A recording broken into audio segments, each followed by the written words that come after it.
Hi everybody, Angel here from confidencescatchy.com. Thanks for tuning in. Happy Wednesday, and day 10 of our series on the building blocks of confidence, and what I'm calling the Catch This series. So I'm glad you joined us today. For those of you who don't know me, my name is Angel. I'm the owner of confidencescatchy.com, where we connect people with information on how to build confidence in their lives over time, and also let you know that you don't have to have it all figured out in order to be a confident person. So hopefully that you'll be able to go over there and grab your free report on confidence and the building blocks for that. So today we're going to talk a little bit more about delegation. Delegation we talked about yesterday as part of the trust portion of our conversation this month, leading up to our live conference at the end of April. Trust is something that, as a control freak, that would be me, I have had a lot of trouble with. I have a lot of trouble trusting other people to do things the way I want them to do it.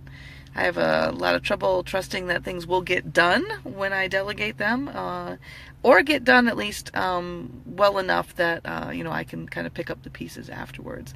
And we talked yesterday about what it looks like when you don't allow people to help you. And we definitely need to let go a little bit of the trust issue that we have, so that we can stop being control freaks and start being more effective and allowing people to shine in our lives and shine their gifts in our lives, so that we can take our gift and shine it out into the world. And one of the things I've noticed with people that are amazing in their own way and that have these amazing gifts to give the world is that they very frequently don't feel like they can trust other people to do the things that need to be done in order to facilitate that mission, if you will. And I've thought a lot about why is that? Why do these amazing people seem to feel like they need to do it all themselves? And some of it is the control freak part. I mean, that's definitely been mine. Some of it is just an emotional reaction to how they've been treated in the past. On everything needs to be them. Everything needs to be a certain way, kind of a perfectionist model, if you will. But I think also a lot of it has to do with trust in something bigger than people or bigger than even in ourselves. And for me, when I think about that, I think about the universe. Some other people might think of God. Some other people might think of spirit, and whatever you want to call it. It's kind of the guiding force behind all things, not just what we are individually doing or what we're individually called to do in our lives. So when you think about trust, it's not so much trust in, I need this, and this done for me. It's trust, or even trust in the people that you're asking to do those things. It's trust in the greater scheme of the universe, and I'm going to use that because that's the language I use in my life. My trust has to be in the universe, allowing those pieces and those bits of what needs to be done to come together in such a way to create the best possible situation, which is not necessarily the situation or the outcome that I have imagined. Many, many, many times I have had a thought in my mind that I want it to look a certain way. I want it to end a certain way. I want like a desired outcome, right? And a lot of times we're told to create goals and to think about our desired outcome and put a timetable on them and put we talk about SMART goals, something that you can basically put down on paper of what that goal is, what timeline you need to reach, what is the achievable end game to that, and how are you going to get there. And that's fantastic if you can get very clear about what it is you want and how long it takes you to get there. All of that is great because you're only going to get that much further along by doing that. But there also has to come a level of trust in that sometimes we have a goal or we have a dream or we have a thing that we'd like to see happen. And we have it in our head that it has to go a certain way. And sometimes what is best for us is not that way. And so we have to leave a little room for magic. We have to leave a little space in between the details for the people that are helping us to have a happy accident and to get us to a better point than what we actually had anticipated. And also allow ourselves to kind of trip into success with whatever it is that we're talking about. Some people know people out there like this, where they seem to have happy accidents happen all the time. They stumble over a job opportunity, or they somehow manage to connect with just the right person at the right time to get some, promotion for their business or something like that. And that's really not an accident when you think about it. It's allowing themselves to trust not only in the work that they're doing, but in the work that they've delegated to others, that somehow, through some confluence of things that they don't even understand yet, that the universe is going to work in their favor.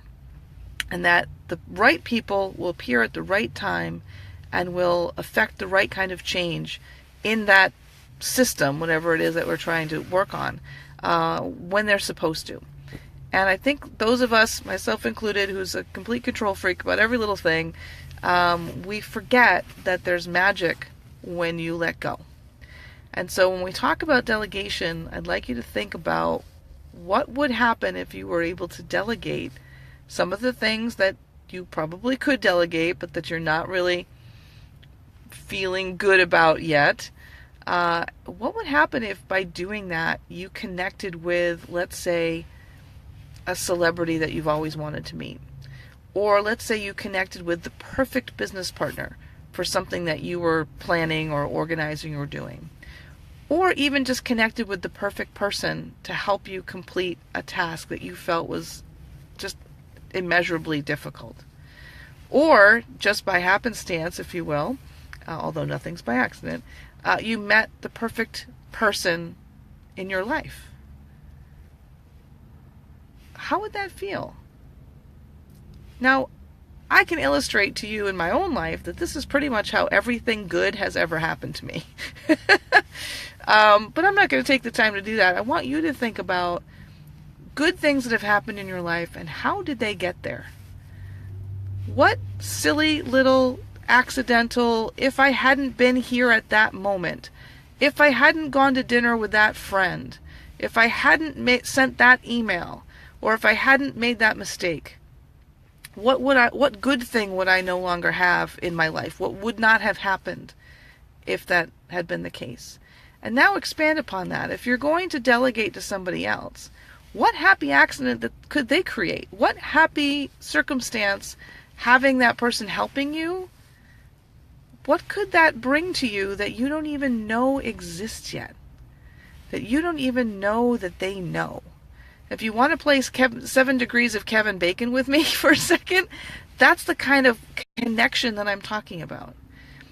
You have people in your circle of influence, in your life, that know people that you don't know, that know influencers that you don't know, and that have resources that you don't even know about.